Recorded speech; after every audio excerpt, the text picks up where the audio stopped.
শেষ প্রান্তে এসে বিচারপতি অভিজিৎ গঙ্গোপাধ্যায়ের বেঞ্চে যে বোমা ফাটালেন সিবিআই এর আইনজীবী ডেপুটি সলিসিটর জেনারেল, তা কৌতূহল বাড়িয়ে দিল এক লহময় অনেকটা।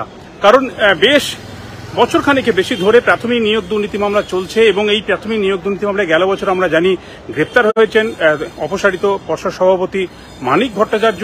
সেই মানিক ভট্টাচার্যের প্রাথমিক শিক্ষা পর্ষদের প্রাথমিকের নিয়োগ দুর্নীতিতে নাকি ওয়ার্ল্ড ট্রেড সেন্টার সমান বিশাল নিয়োগ দুর্নীতি তথ্য এবার নাকি সিবিআই সামনে আনতে চলেছে, এমনটাই সিবিআই তরফে আইনজীবী আদালতে জানালেন বিচারপতি অভিজিৎ গঙ্গোপাধ্যায়ের বেঞ্চে। এবং 11ই সেপ্টেম্বর বিকেল 3টের সময় যে সিবিআই এই প্রাথমিকের নিয়োগ দুর্নীতি নিয়ে তথ্য আনতে চলেছে তাতে কিন্তু একটা বড়সড় যে কৌতূহল বাড়িয়ে দিয়েছে তারা, তা বলার অপেক্ষা রাখে না। কারণ এখনো পর্যন্ত প্রাথমিক নিয়োগ দুর্নীতিতে একাধিক তথ্য সামনে আসছে, কিন্তু সিবিআই এর কৌশলী কিসের ভিত্তিতে বলছে যে ওয়ার্ল্ড ট্রেড সেন্টারের সমান এই তথ্য তারা সামনে নিয়ে আসবে, এই রিপোর্ট তারা সামনে নিয়ে আসবে। এবং তা জানার পর বিচারপতি অভিজিৎ গঙ্গোপাধ্যায় সেই 9/11 আমরা জানি সেই কুখ্যাত দিনটার কথা যেখানে ওয়ার্ল্ড ট্রেড সেন্টার ভেঙে পড়েছিল, আমরা জানি সেই 9/11 কথা শোনার পরে বিচারপতি অভিজিৎ গঙ্গোপাধ্যায় ঠাট্টা ছলে মন্তব্য করেন তারা তো সেটা ভেঙে ফেলা উচিত। অর্থাৎ ওয়ার্ল্ড ট্রেড সেন্টারের সমান নিয়োগ দুর্নীতি প্রাথমিকে, আর সেটা ভেঙে ফেলা উচিত বলছেন বিচারপতি অভিজিৎ গঙ্গোপাধ্যায়।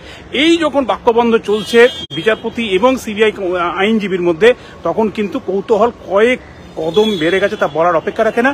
এবং শুধু তাই নয়, এক্ষেত্রে একটি ওএমআর শিট সংক্রান্ত মামলা। এই ওএমআর এর মামলা কি না, ওএমআর শিট প্রাথমিক টেট যে হয়েছিল তার পরীক্ষা দিয়েছিলেন পরীক্ষার্থীরা, কিন্তু রাইট টু ইনফরমেশন অ্যাক্ট সেগুলিতে আবেদন করার পরও তারা কোনো রকম তথ্য পাচ্ছিলেন না, তাই তারা আবেদন করেছিলেন। এখনো পর্যন্ত প্রাথমিক শিক্ষা পর্ষদ জানিয়েছে তারা ওএমআর গুলো ডিস্ট্রয় করেছে।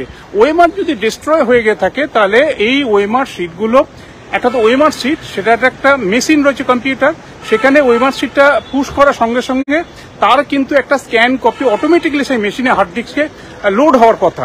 তাহলে সেই তার স্ক্যান ডিজিটাইজড কপিটা কোথায়? যে কপি সাপ্লাই করা হয়েছে সেগুলি টাইপড কপি, এমনটাই অভিযোগ। যদি টাইপড কপি হয়, অরিজিনালি সেটা ডিজিটাইজ স্ক্যান কপি না হয়, তাহলে তো নিয়োগ দুর্নীতির তো একাধিক তথ্য এদিক থেকে ওদিক হয়ে যেতে পারে। অর্থাৎ আমি আমার মন গড়া যে কোনো কিছু টাইপ কপি করব, অর্থাৎ কেউ 10 পেলে আমি তাকে বলবো না 10 পাই, সে পেয়েছে 50, আমি বলবো সে পেয়েছে তারও বেশি নাম্বার। অর্থাৎ আমি থেকে এই কারচুপিটা আমি বাড়িয়ে নিতে পারবো।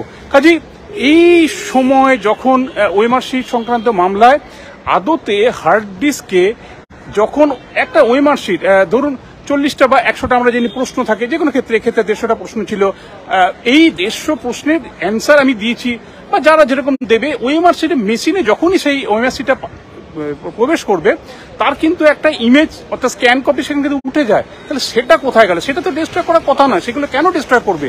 এবং সেইটা যদি ডিস্ট্রয় হয়ে গিয়ে থাকে, সেই ডিস্ট্রয় করার জন্য কোনো রেজুলেশন কি নিয়েছিল প্রাথমিক শিক্ষা পর্ষদ, তা তো এখনো পর্যন্ত সামনে আসছে না। তাহলে কি জেনে বুঝে এই পুরো স্ক্রিপ্টটা করা হয়েছিল?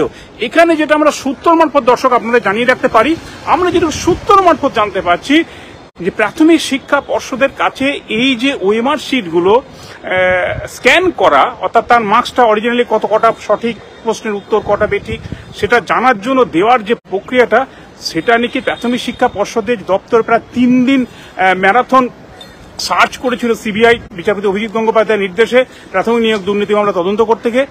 সেখানে থেকে তারা কিন্তু হার্ড ডিস্ক পায়নি, তারা হার্ড ডিস্ক পেয়েছিল আমরা সূত্র মারফত জানতে পারছি একটা বেসরকারি সংস্থার কাছ থেকে।